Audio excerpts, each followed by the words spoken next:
What's up, Skins Nation? Welcome once again to the show of shows, Pigskin Facts, History and News. I am your host, Fred Watson Jr., and once again, we have come to the end of week 6 of the NFL.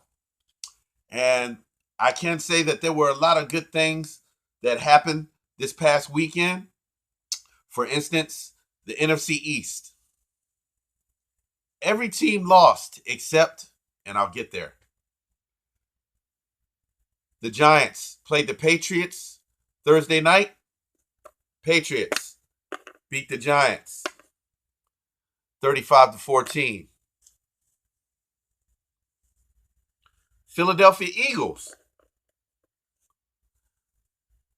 Philadelphia Eagles played the Minnesota Vikings. And by surprise, the Minnesota Vikings defeated the Philadelphia Eagles 38-20.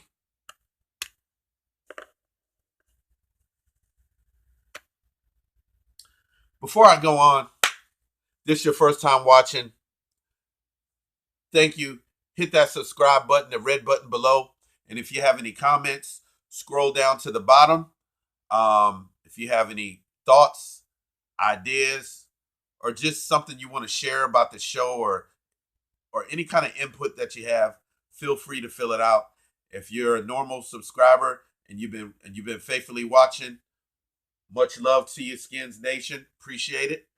Keep watching. Like I was saying, everybody except for our Redskins lost in the NFC East. The New York Jets played the Dallas Cowboys yesterday. The Jets, beat the Dallas Cowboys 24-22 in New York. And we, yesterday, defeated the Miami Dolphins 17-16 by 1 point. But hey, a win is a win. So, we eliminated the Miami Dolphins yesterday, beat the Miami Dolphins yesterday in the game that was dubbed the Toilet Bowl. And I would have to say that the biggest winner yesterday was not just the Redskins, but I would have to say the coaching under new interim coach Bill Callahan. So, congratulations, Redskins. We won our first game of the year. And we are the champs of the Toilet Bowl. So I just wanted to do a short segment today. I just pretty much wanted to go over points of emphasis on the game yesterday.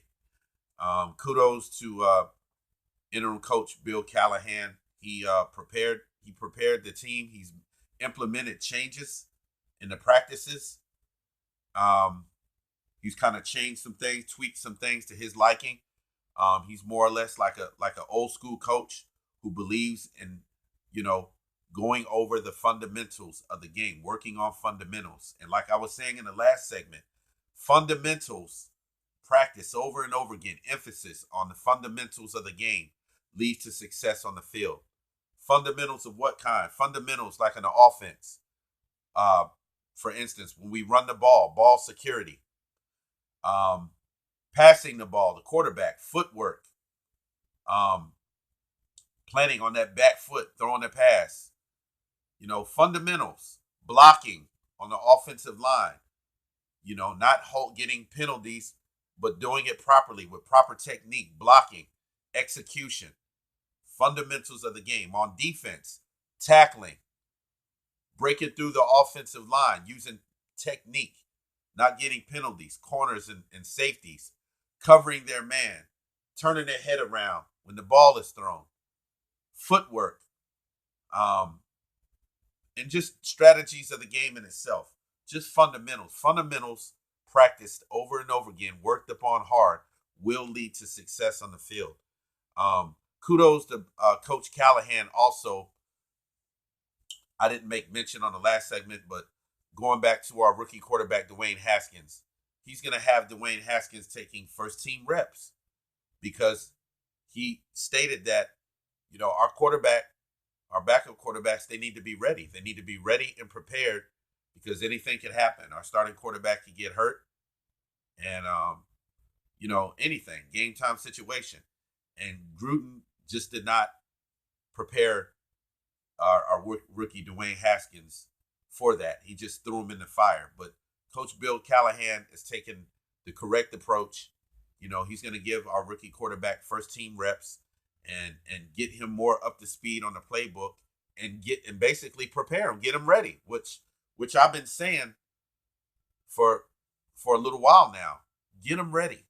Get him ready. Prepare him. How do you get him ready? You give him reps in practice. You give him reps with the first team. You give him plays. You give him concepts. You give him situations to go over. That's how you do it. So kudos to him. Points of emphasis. Coach Callahan wanted to establish a stronger running game and get more carries. And of course, that made our running back Adrian Peterson happy, and he more than obliged yesterday.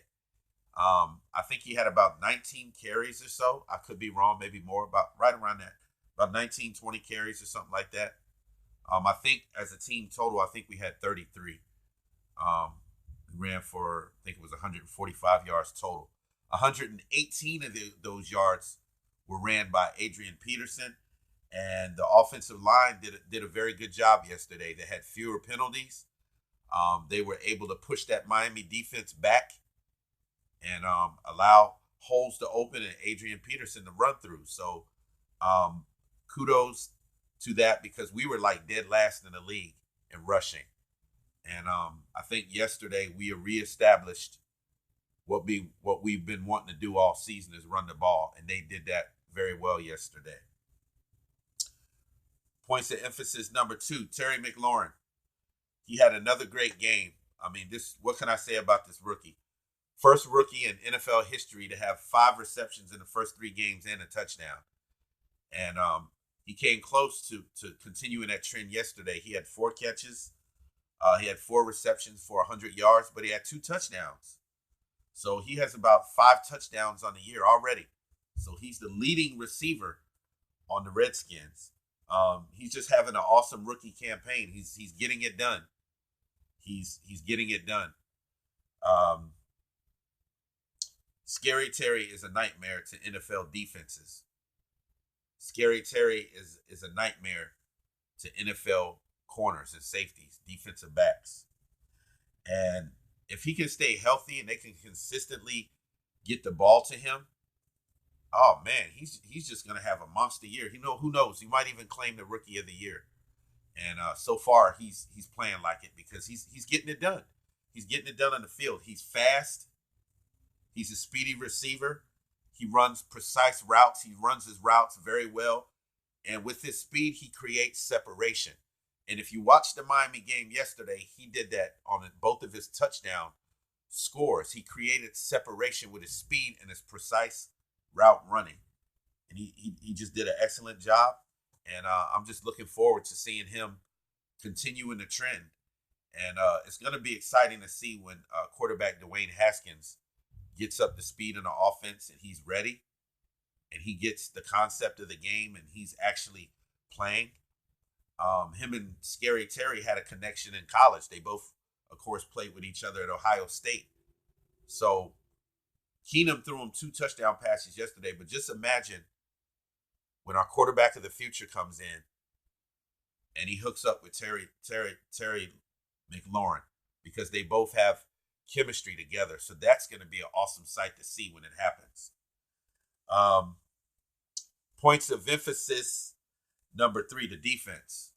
Now, I want to highlight the second half first because the second half, I don't know what Minuski was thinking, and they've got to get this guy out of there. I mean, he's got to go. The first half they played phenomenal. The second half, Miami, they replaced their starting quarterback Josh Rosen. They benched him and they put in Ryan Fitzpatrick in the game. And Fitzpatrick he led the Miami Dolphins in a comeback, and they came close to winning that game, except they couldn't convert the 2-point conversion at the end. And we won the game, by the way, for those that didn't see it, 17-16. What I noticed when Fitzpatrick came in the game, they started pulling people back to play back, and there was no pressure on the defensive front like we had in the first half. We weren't blitzing as much, and we kind of let back and we kind of got relaxed, and it's like Manusky called off the dogs, and that was the problem. That's what got him back in the game, because Fitzpatrick was not getting pressured at all, and he was back there throwing with ease. I mean, my grandmother could have been back there and tossed, touchdown passes and picked the Redskin defense apart. But they were getting there was no pressure in the second half. So that's an area where we're going to have to improve on. If we're blitzing, keep it up. If it's working, keep it up. If it's working, keep it up. Don't relent on what's going well. Don't go backwards on what's going well. Keep doing it. If it's not broken, don't fix it. If it's broken, fix it. So that's where we need to improve in defense. I think we'll improve greatly by firing Greg Manusky's ass. That's what we need to do. But the point of emphasis that I really wanted to make was that the defense, they completely dominated the first half. They got a strong push up front. Those guys, Allen, Payne, Ioannidis, Tim Settle, whoever else they had in there, Montez Sweat, Ryan Kerrigan. Those guys up front, they were dominating. They were dominating the line of scrimmage. There was 4 sacks on the Miami quarterback in the first half.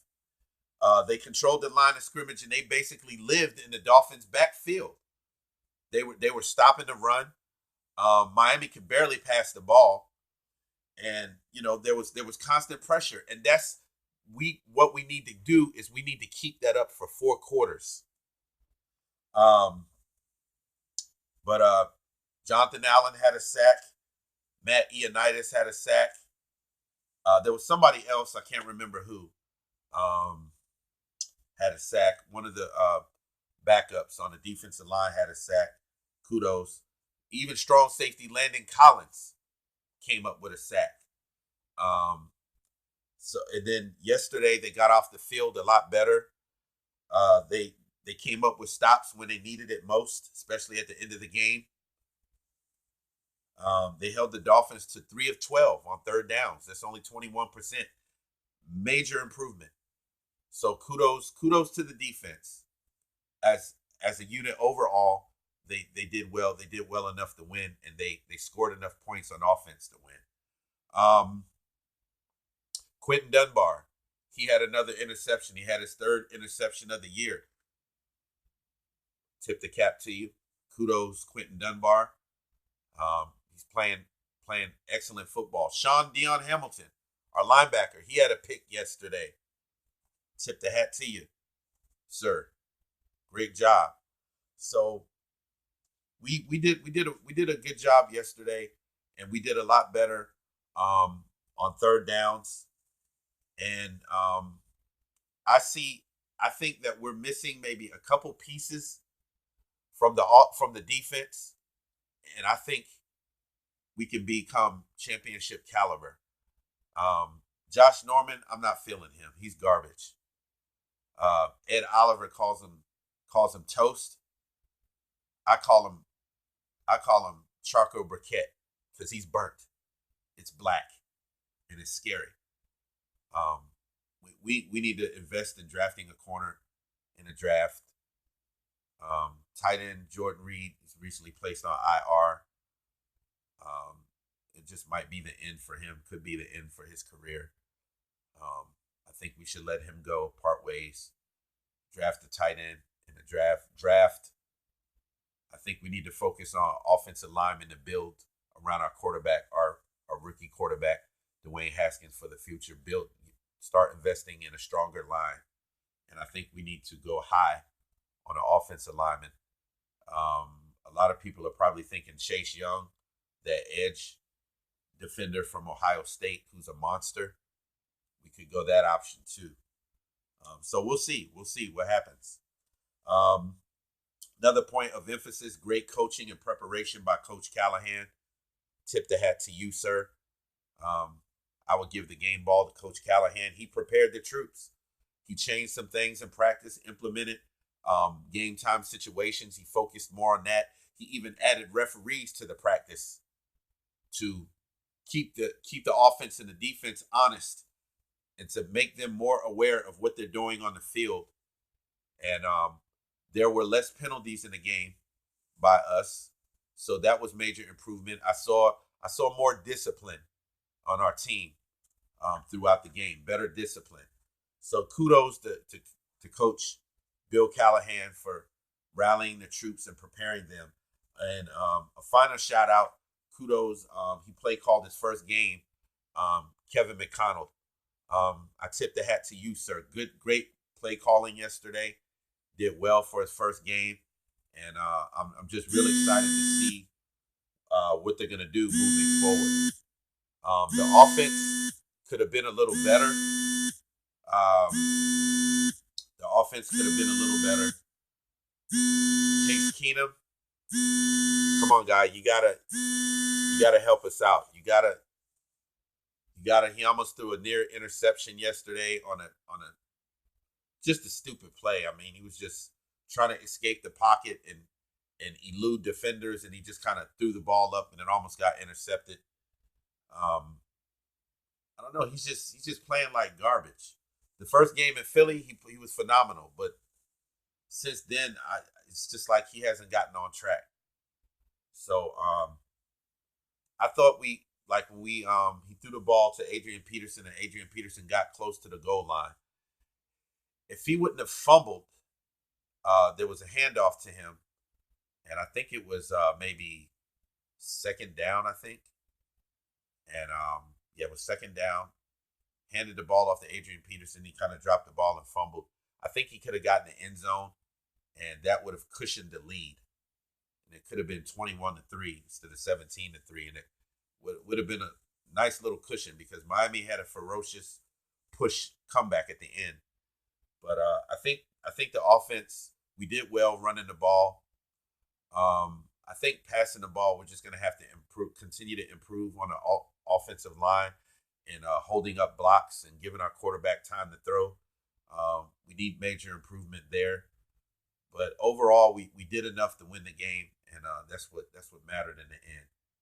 So looking forward to Friday.